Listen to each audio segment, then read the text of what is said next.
This is an educational resource demonstrating the use of Stayfix Securement Devices. As you'll notice, there are two sizes of Stayfix Securement Devices, 5 to 14 and 12 to 22. Choosing the device depends on the size of the drain that is in place. For example, this drain is a size 14. There is some overlap, so we're going to err on the side of caution and use the larger size. Prior to application of the securement device, you want to ensure that the skin around the drain is clean and dry. So just clean with normal saline and then pat dry with a dry gauze. Make sure it's nice and dry. If there's any breakdown or excoriation or redness, you can use a skin protectant such as Cavalon. So we'll open the package. You'll notice that the securement device comes with a split in it, and you'll see a little circle above the blue foam there. These securement devices have a duoderm backing, which helps to protect the skin, and they can also absorb about 30 mils of fluid. Minimum recommendation is to change them every 7 days. If they become saturated, they need to be changed more frequently.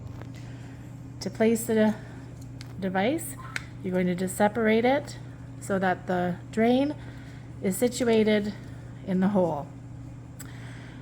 You want to ensure when you're putting the securement device on that the drain is kind of sitting anatomically as it was placed. Try to avoid having it come forward, as that increases the risk of having it being pulled. And also you don't want to have it going the opposite direction because we don't want the tube kinking. Also keep in mind the patient's position. If they're going to be lying on their side or their back, you want to just ensure that minimal body motion is going to be interfering with the drainage. Once you have it in place, you're going to just peel off the backing. Before you press it down, just make sure that there's no skin folds. You want it nice and taut. You do that on both sides.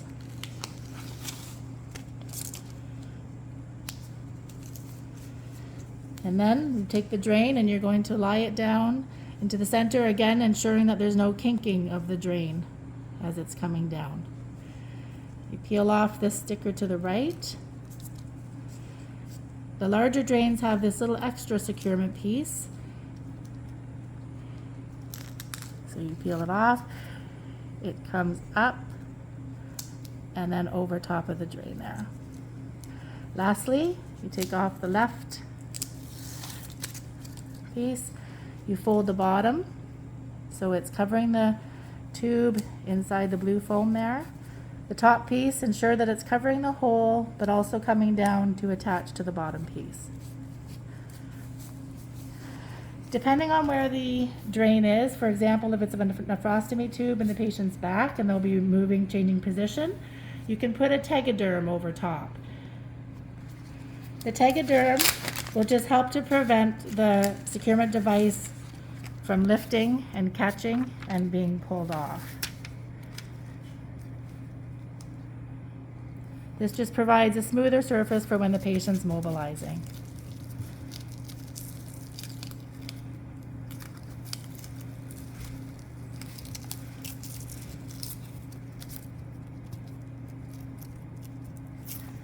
Okay, that concludes our demonstration.